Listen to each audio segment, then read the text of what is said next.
let's just talk, because I think this is the sort of origin story, if you will, about all the people that are here on this panel, is how you got started in gaming. Any kind of gaming you want to talk about. What was it that started you out? And we'll start with you, Satine, and come back along this way. There can be only one game, and it's Dungeons and Dragons. For 22 years. Very long time. But yeah, Dungeons & Dragons helped me get through so much of my childhood and into college. And about 2010 is when I started meeting all you awesome folks. Sax actually helped me start Celebrity Chair D20. Back then it was Celebrity Chair D&D. And that's how I met Ivan. And yeah, we basically just... I love raising money for reading charity by playing Dungeons & Dragons. So yeah, everything Dungeons & Dragons.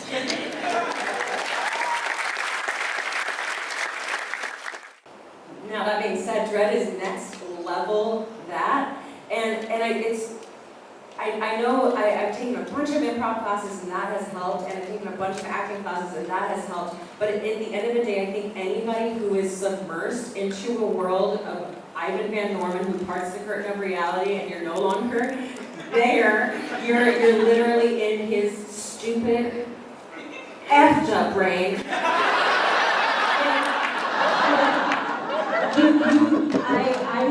I had no choice. Whether I had all of my training or not, any one of you who was sitting around that campfire would have been, crying, emotional, doubting everything. And also the director and every single cameraman who knew exactly when we were on, like they didn't talk to us, they didn't interact with us because they were like, those people are going through something. And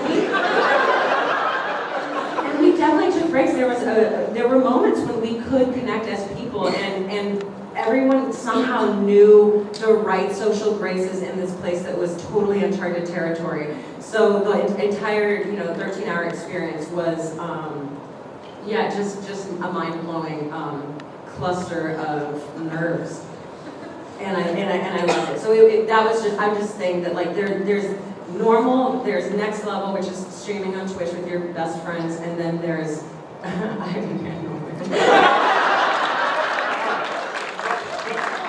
We're going to skip Ivan so that we can continue heaping praise on him. Yeah, go ahead. This isn't about Dread, but it's about RPGs in general, about how you can be a hero. And there are everyday heroes in this room, and one of them is Havana Mahoney, who has Amy's phone. So if you could be a hero, grace Amy with her phone, then we can all applaud. There she is. She's coming in front. Good.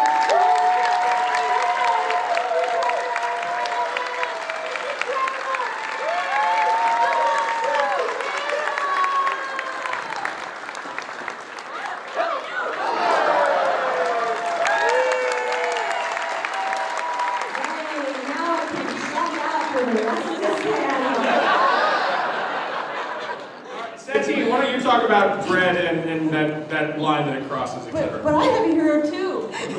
I have a hero, and her name is at the Fierce Panda, and I got coffee! We're taking the next panel catered, guys. Oh my god, I got so much coffee. Whoever wants it. Are you serious? Yeah. Oh my god, thank you. Go ahead and set that down. There's coffee for everybody. Sweet.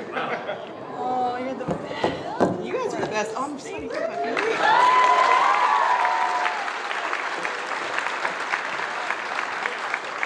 This show just got a lot more weight. Zing, zoom. Satine, just talk a little bit about Dread, and then we'll move on to the next part of this question. Well, we'll talk to Ivan too, I guess, if he's so great. He's great. Dread was amazing, so I've been gaming for a long time, as I said, and there was something... So when you're gaming on Twitch, dungeon mastering on Twitch, it's very strange because you have people right across from you, but Dread was amazing. I've never been in a room with so many cameras before, which was magical, but the moment we sat down, for me anyway, it was... all the cameras went away. It was only the group of us, and that fire, which looks really cool on video, actually was just this little tiny, like, thing that was illuminated. There's a bunch of lights with a bunch of gels just kind of giving you that nice firelight. But I felt it. And the thing about that was it was immersive. It wasn't LARP, it wasn't improv, it wasn't acting, it was so real. And I think we started a support group. I came back actually from camping to watch that episode. Imagine you guys, I think you guys know what I'm talking about. And I came back and I'm watching it, I'm like, oh my God. I'm by myself in my room in my laptop, and I'm like, what are these things coming out of my face? And it was just tears, just like, and it was really cool because you're making the stuff, you're in it, you're immersed, and then you watch it from another perspective, and it's all of a sudden, it's not me, and it's not like Ivan, it's these characters, these people, and Dread was something amazing and beautiful, and I don't think I'll ever be able to recreate that, but I feel like it specifically we created something new for other people to experience. And like I keep thinking about it and writing notes, okay, as a dungeon master, how can I be better based on that experience from my point of view and from watching it outside? It's all so surreal. And you were mentioning a little bit last night too. You were mentioning a little bit last night too that you were saying that one of the things that kind of helped break that wall was not like, hi, my name's Satine Phoenix and I'm going to be playing blank today. Calm down. I need to put my phone on silent, guys. Whoops. I mean, you were saying that initially it was because you didn't even introduce who you were. We just was like, okay, tell me about Sat. We were in full costume, which was really fun because we actually had days to plan that. The characters that we went over and over, and we had all these backstory ideas that we all went back and forth with you on. And so by the time we were sitting around the campfire together, we were immersed. But you did that thing though, when you're like, tell us about Sat or whoever, and make a pull at the same time, like you're so laser focused on doing the thing, not knocking it over, and telling everyone who you are, that the world just goes away around you, and you are inside of the story. And yeah, I think I'm going to glue every Jenga tower together.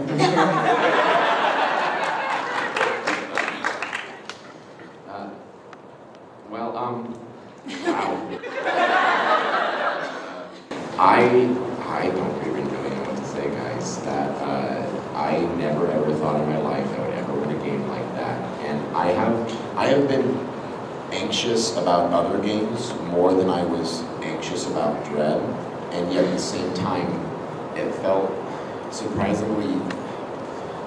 GM'd a lot of stuff. I GM'd a lot of games. Some of them, even just being with friends, I felt really like anxious. And you get that like early gym nervousness of, hey, we're going to go in this and happen to it. I hope everything goes right, or I hope I planned for every possible direction it could go. But it was this weird, like, kind of calm that kind of came up in the sense that we're going to go into this, and it's either going to go amazing or it's going to go terrible.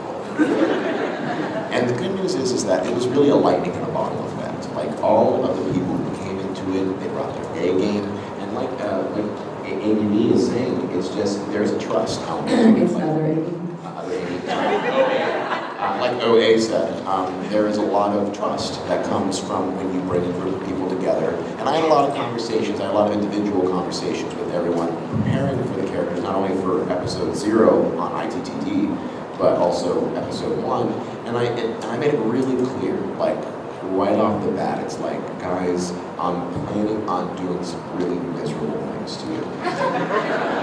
And the reason I want to talk to you about this is because I want to take this shell, this egg that is your creation, that is your character, and I want you to have a nice shell to work with, because what I'm going to do is I'm going to break that shell. And I'm going to peel every single one of those layers underneath, and underneath that outer shell that you bring, I still want the character to be there. I don't want it to be Amy, I don't want it to be Satine, I want Sat to be in there. I just want Sat to sit inside of that egg, no matter how much I hit it against the table over and over. Oh my God, you did. But the other thing is that you gave us all permission to do that. Yes. And so I remember, like, when I got there, I apologized to everyone ahead of time. I was like, this is gonna go crazy. It's gonna get intense, so I'm sorry. Well, and believe it or not, especially when you get to this level of it, like we've all been to a good game or a good game night where you show up, you know, with a 6-pack of beer, you're 5 minutes late, and you run down and you get your character sheet out, you're ready to go, and you don't really have a lot of time to mentally prep. Or maybe you've just been talking and you've been conversing with your friends, and then you just hop into the game. The big thing with Dread is that, yeah, I treated them all like actors. I treated them all like they were preparing for a character for a major motion picture. I sat them down and I said, I want you to make a hard choice. You know, because we've all been in role-playing games in which we make choices. That's all role-playing games are. Is just the GM giving a situation and the players reacting off of that, and the players reacting off of that, and then the GM reacting off of that. It is a game of reactions, not actions. And I essentially gave everybody permission to make the hard choice. And that was kind of the mantra for a lot of the build-up, is that, okay, this is a good choice. You know, Sat could have been wandering around, you know, maybe she's just floating around. Even when we were talking about your characters, just as an example, we were, okay, she's going through some hard times. What is she's going through? She's got some drug use problems. You know, maybe she's staying with her friend. No, she's homeless. You know, like, what is the choice? And then what is the hard choice? And then giving you permission, each of you, to commit to that and show that there is a certain level of depth that you're willing to go to, and no one is going to, you know, challenge that, repeal that, or make it harder on you.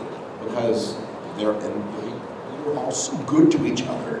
We were all so good to each other, even though we were putting you through terrible situations. So this is one other thing that I want to point out, because Ivan's run a bunch of different game systems for me, just from Foreververse, and he's wonderful and great. And then, but it was after Dread, after ITTD, you looked at me and you said, I always knew this, but this has been confirmed, that my favorite games to run are these horror suspense games, and I found it, and I think that shows. So when you said you're not afraid or you get nervous about other things, I think it's because, yeah, that is 100% where, for whatever reason, you live is this horror suspense thing.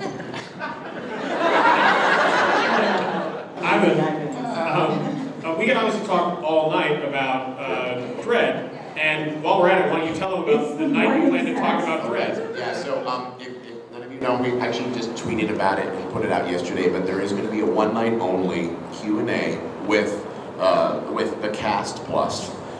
We have Mr. Darren DuPaul.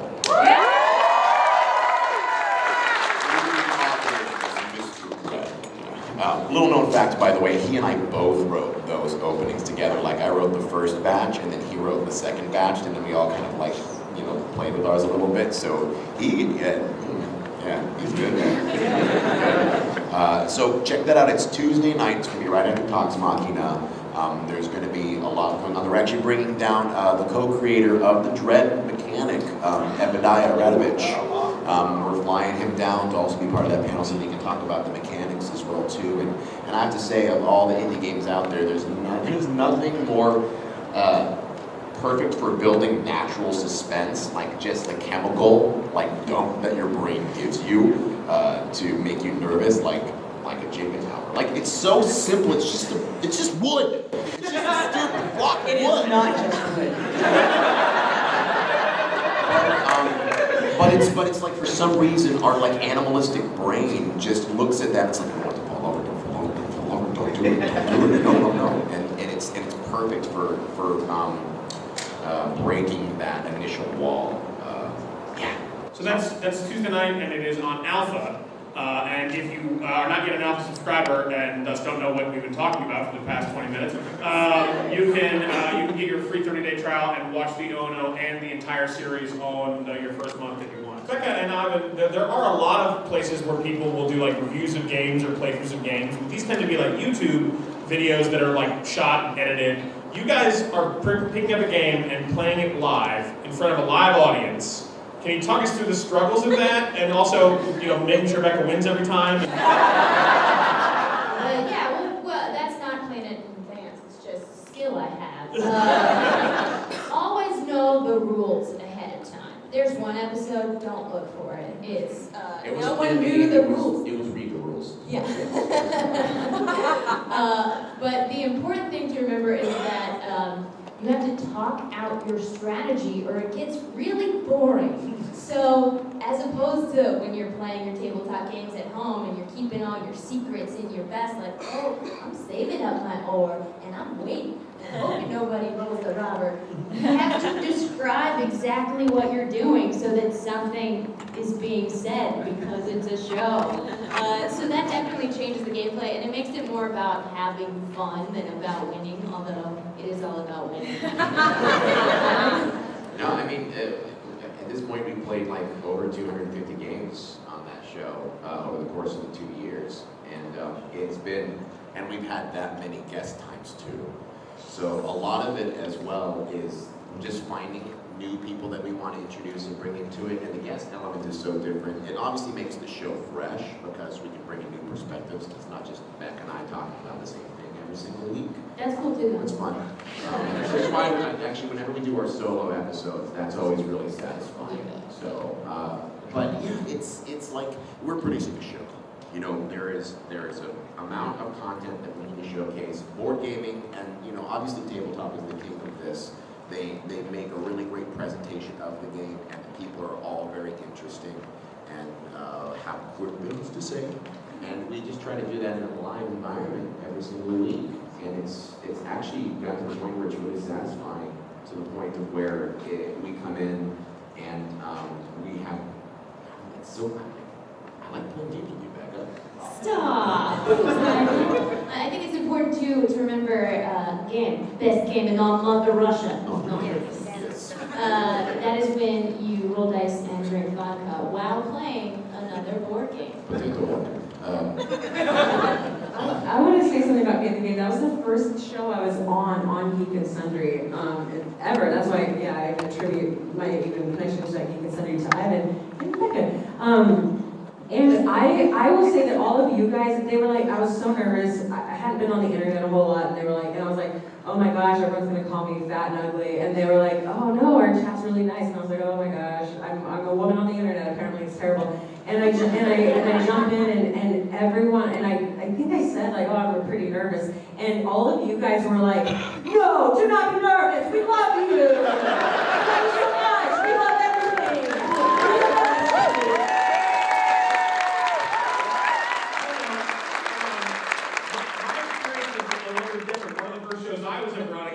Was Game the Game, and because I started winning, chat started telling me I was going to be murdered.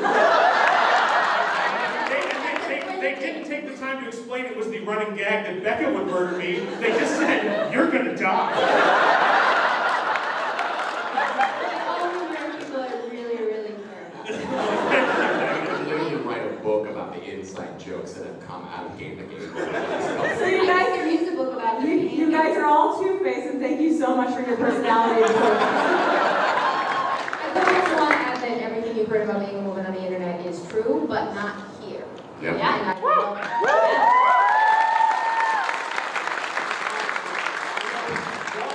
we are giving a little love story to you, the fans, if you want to line up here at this microphone, we'll start asking. We'll take questions from you guys in just a few minutes. So, and we'd love to do that. It's much better than interacting on chat, I gotta admit, because we can actually see your face. One more question, I guess, for the panel. Then, while we're waiting for people to get their questions ready from the audience. One of the things that has been one of the things that's interesting for me about what we do, because we have so many awesome and really diverse and cool shows, is those little things that grow out of them, those little like sort of in jokes, those catchphrases, those moments, those hashtags. And the strangest part about it, what I love about it, and I'm interested to see if anyone here on this panel is with me on this, is I don't think we really play to them ever. Like they just happen and they keep happening. We don't like keep pressing the laugh button for you guys. I plan all of my inside jokes. But I think, I feel like it just sort of happens organically, like we're really having fun, we never sort of turn back into these things. But I do think that there's a weird, it's strange when you're up there and you're trying to be in a game or do whatever, you're like, uh-oh, I'm driving towards here comes the catchphrase. Can you talk about your favorite catchphrase or something that's developed out of any of your streams? Ooh, I got this one. So, GM Tips is pre-recorded, but on Maze Arcana, we have a show Tuesday, Wednesday, Ruty and I on twitch.tv/D&D, and so we invented this satchel shop in Faerun, and every time we say the word satchel, apparently the audience has created a drinking game, and we didn't find out for like 2 episodes, and all of a sudden I'm going back just rereading all the chat, which I do, I read everything. I'm like, Satine, stop saying satchel, I'm drunk, I can't even watch your show. So I think I keep more track of what the audience has been developing than we actually have catchphrases. And I didn't know until last week, and he didn't saying it rapid fire. Which makes sense, because we didn't tell people about Satchel. I don't know if I have a favorite callback, but I do know that somebody once told me I was overwhelmed.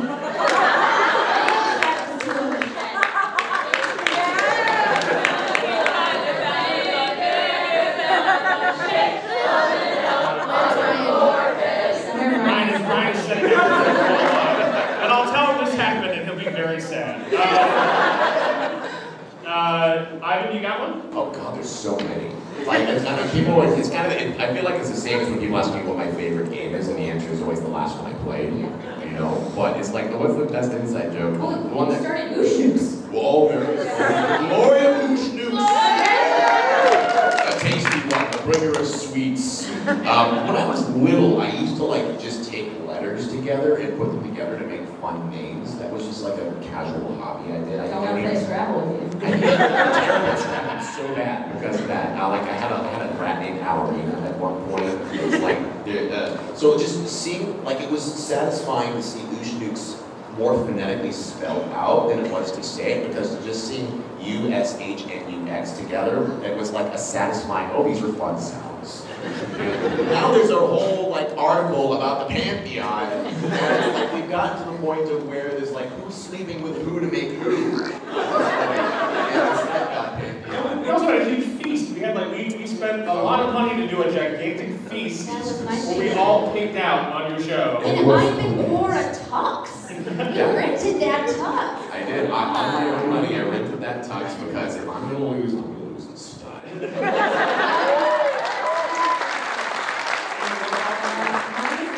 My favorite inside joke is that Jason Charles Miller is my best friend. I'm just kidding. He is my best friend, and my favorite thing that ever came out of this channel was my friendship with Jason Charles Miller, and our really effing cool album, The Deadly Grind. I have an album here myself.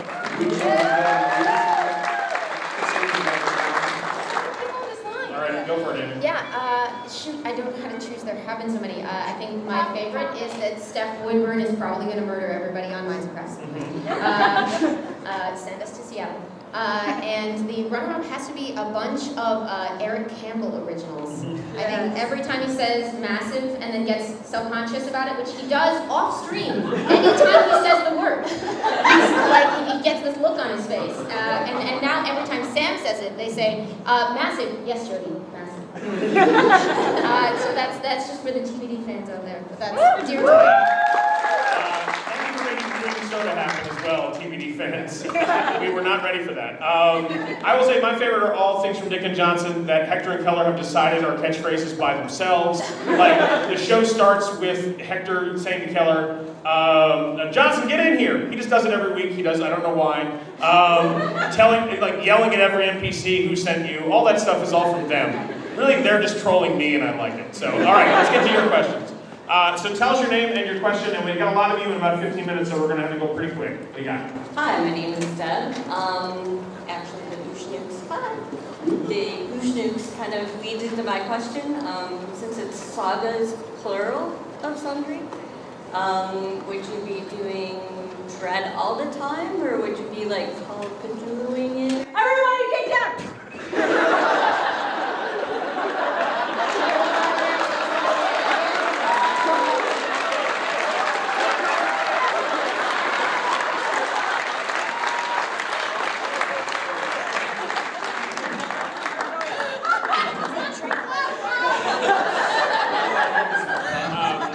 would be a real unsatisfying answer. Non-disclosure. I can't say anything at all because I'm not understanding. At the same time, I think you should definitely tune in Tuesday.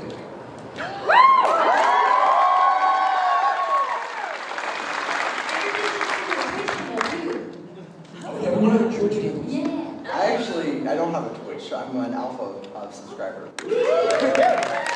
So my question is that in comparison to a lot of my friends, I have a lot of experience in GMing, and so whenever I come to a table, I'm usually the GM, and so my players have always just thought of it as just a daunting task that they don't want to do. So as a GM, how do you get your players to realize that it's actually a lot of fun just to be the DM, to have all of the answers to everyone's questions, or to make them all fun? Don't let them know.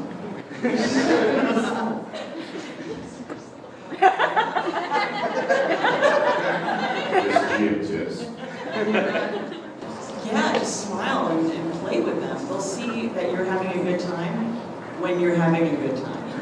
Yeah, if you're at the table and you're stressing out, they'll feel it. So if if they say something and then maybe the rules aren't right, instead of obsessing about the rules, just be like, well, this is what's happening. And just roll with them, because the whole thing about game mastering and playing, it's a dance with everybody.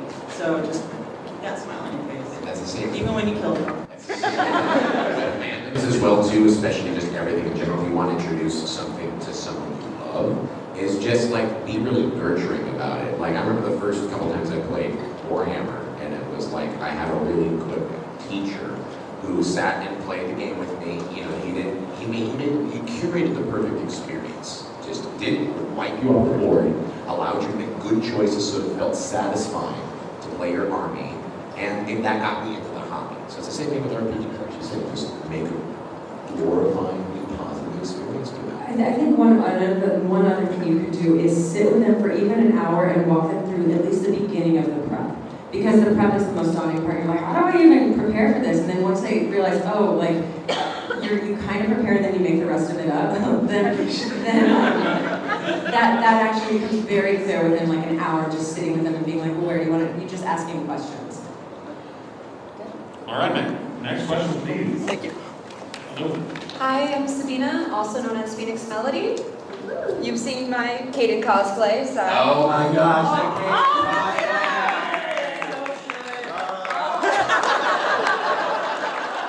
I wasn't the Mohawk one, but I did the wig based off of the... Yeah. And this is actually a request. I started a Discord chat for Sagas of Sundry, and I got invited to another one, so I wanted to actually get a video of you guys saying hi. I said, hey guys, I'm coming to Gen Con, and they were all really jealous and really excited. So, and also, at the end of the video, Ivan, if you could say, make a poll, I'd be really appreciated. They actually have a system where if you level up, it goes, you made a pull and you survived, and you level up.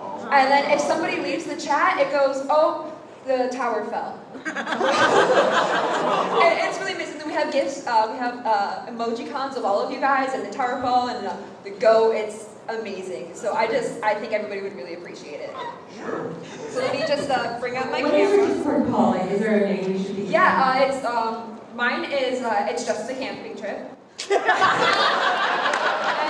the photo picture is all of you guys from the newest picture, and then the other one is Sagas of Sundry. So if you guys want to check it out, I think that everybody would be really happy. Can you link those to Geek Sundry, please? I will definitely. Thank you, our main social media manager.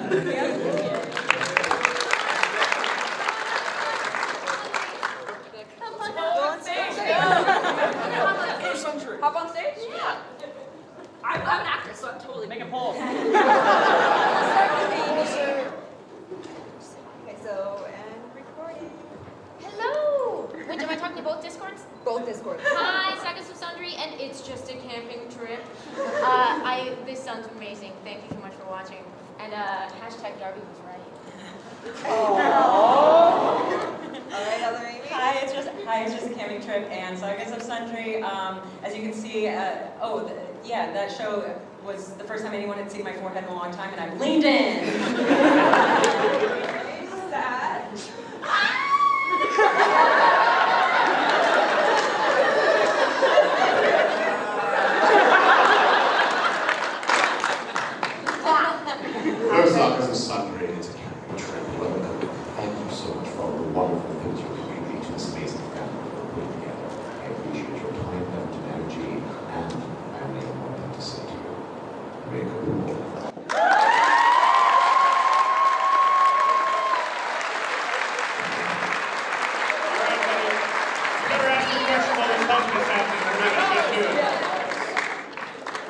I'm Joe Valiant, Smash 92. My question is for Ivy specifically. I love the way you do your storytelling, especially what Amy said about how you use yourself to go to the horror kind of type genre. That's what I'm thinking too.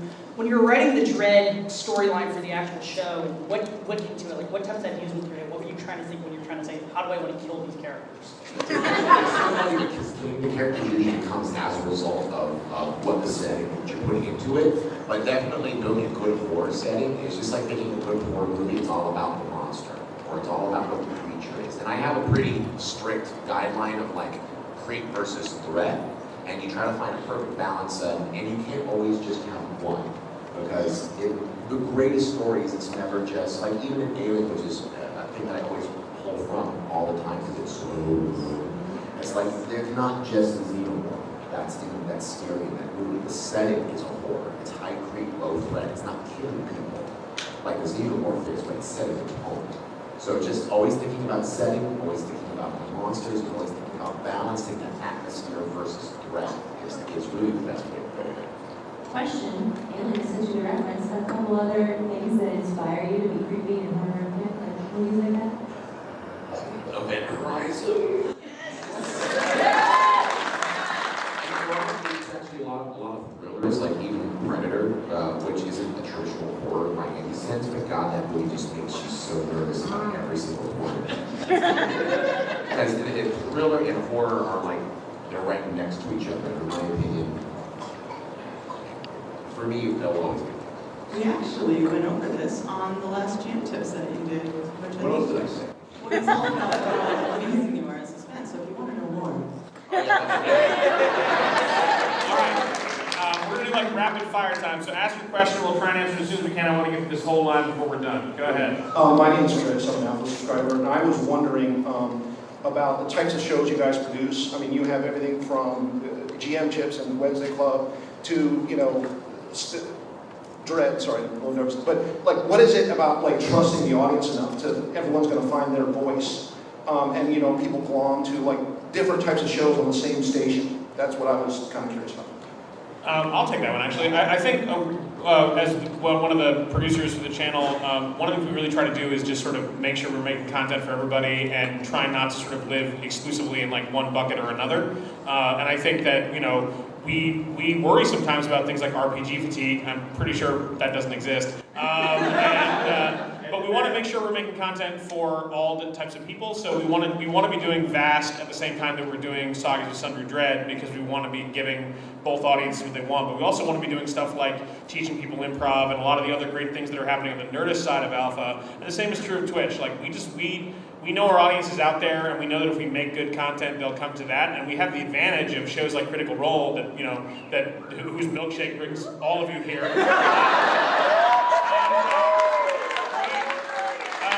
Because of that, we have the sort of pad from which to take risks.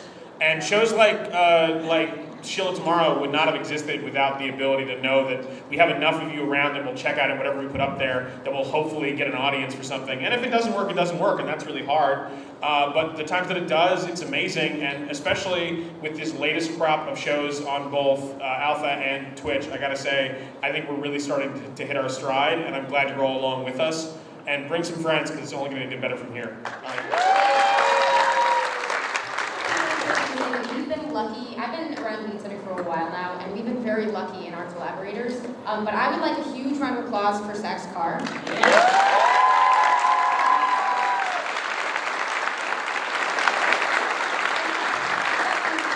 Our job incredibly well. Thank you so much.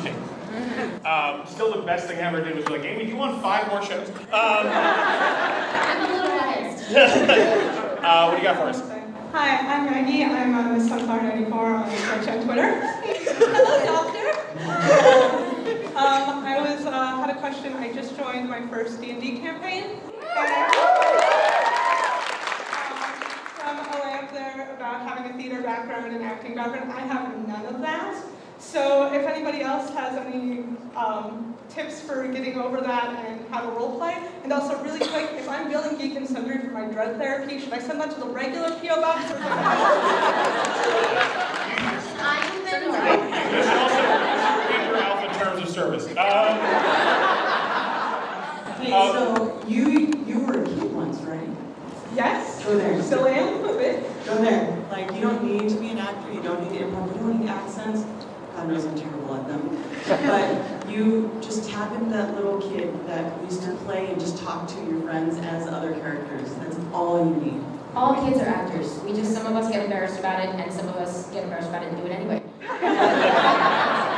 And another thing, I know Ruty is a big fan of it too.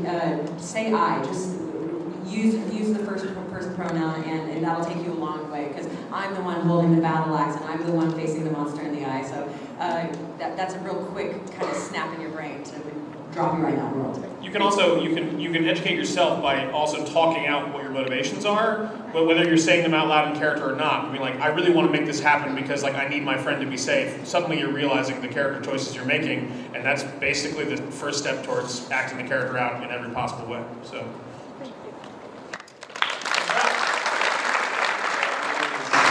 This is kind of a personal question. So I'm getting ready to make a transition to California, and I want to know, like, what you guys did to get involved in this, like, amazing community, like tabletop and all these, like, creative types. You're all amazingly creative, and I enjoy watching you all. For the purposes of time, I'm not going to let this awesome panel tell you how we all got started, but I will tell you one great thing.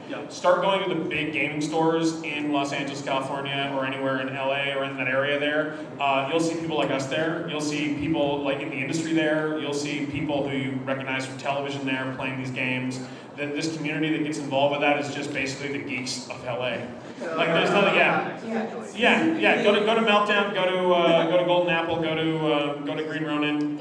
Specifically, meetup.com/LA Tabletop Gamers. I started that 6 years ago, and there's 900 of us there. Ruty runs one in the Valley. There's like 900 people there. Just go to that. It's probably the best hub that you can find. Yep. Also, LA is a nerd town. Don't worry about it. You're gonna meet people. It's full of people that just love and are passionate about what they're doing. That's why they moved there. So don't From Missouri, so All right, what do we got? Hi, my name is Allan. Online, I'm the Dolly Python. So after an intense gaming session, I find it hard to transition back into real life. Since you guys are so much more immersed, do you have that experience, and what was maybe the hardest experience of getting back into your normal self? We talked about this. It was on GM Tips. We literally talked about it on GM Tips. And often, it's called aftercare. When you're so invested emotionally and psychologically with all these people, you have to take the time afterwards. Don't just get up and go. You have to take the time to just talk to each other. Like, sit down, like, do something else just for 15 minutes. Read a book, make a phone call, you just talk about how great the session was, like, and more importantly, talk to your players. Like, go through, enjoy all those fresh, wonderful moments that were in there, have that conversation, sit down, don't just hop in the car and drive, because I've actually seen people, like, forget how to drive after some sessions, and it's just chill. All right, so unless I'm wrong, we have a little bit of a pad here to go on. I think we're out of time. So what we're going to do is ask your question, and one panelist is going to answer it in one sentence, and we'll get through all of them before it's done. This one is to Satine, whether you want it or not. Here we go. All right, so the biggest thing that I want to ask is when you're starting a new game, whether it be a game that you made on your own, like myself, I'm making a Legend of Zelda RPG, yes, and or just picking up something new, or even a new edition. What is your overall process for trying to invest the players into the settings you want to do? One sentence, Satine. GM Tips with Keith Baker.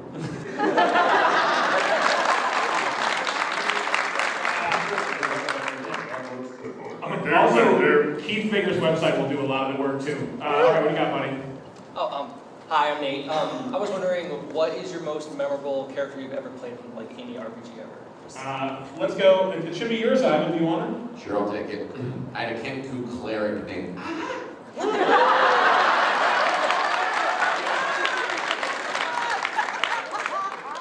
Asking for a friend of mine, but more information on the Professional Board Game League from International Board Game Day. Oh, yeah. Well, it's my turn to answer a question, and the official answer is, I don't know.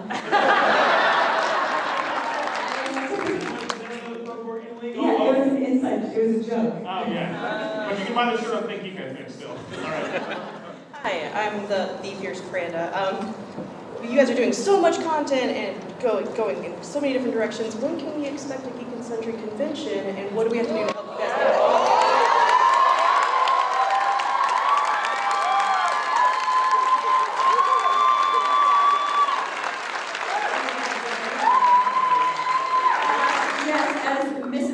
Sundry. I can tell you that my husband and I are very excited to announce a new convention. Yes, since it's my turn to answer, absolutely! She said it. Yeah, but in reality, that's an amazing idea. What do you got, buddy? Hi, I'm Drew. I'm an acting major, so I wanted to ask other Amy, what helped you decide what you wanted to do with that? Because I have no idea, I'm kind of still figuring out. It's kind of scary thinking about it because I'm about to graduate in a few years. In one sentence, an acting degree is the best degree you can ever get because it lets you, yeah, it is. You can get hired to do anything. I worked for 7 years as a nursing home recruiter to recruit nurses for nursing homes, and the entire time I was flexible enough to do all of those things, including everything that prepped me to do this. So you will find your legs. It's not as important and scary as you think because you will find your legs. Just the best piece of advice is find a city that you love. Okay, thank you. And all those things. All right, Rudy, you got your question, and then we'll wrap it up here. Rudy, we got it. So is it her or you? It's her, technically. Can I have both of you? Yes. That was my question. Oh.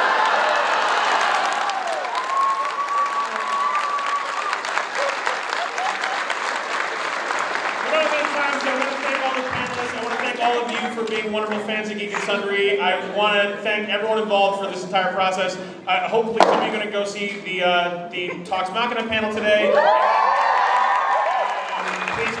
Please be saucy with Brian. And then and if any of you are going to go see Critical Role live, we're going to run out. Podium for one personal favor. We on Dick and Johnson asked people to tweet the Dick and Johnson Twitter account for stories that we should do in the form of like a Hardy Boys novel. Dick and Johnson blank the blank, or whatever you want to do. I want to get that started, so while I have several hundred of you, go ahead and tweet that sometime today. Tweet at Dick and Johnson the idea for a story. Dick and Johnson save all of time, whatever you want. Thank you so much for that. That will get us started in a big way. Can I have 30 seconds? Yes. Okay, guys, I just want to say Gen Con is magnificent. This is my favorite convention to go to every single year. Is that board games inherently is a social thing. You build community when you play board games, which is why it's so different than all the other entertainment that's out there. And when you play board games, you create community, and you are the best community and a story.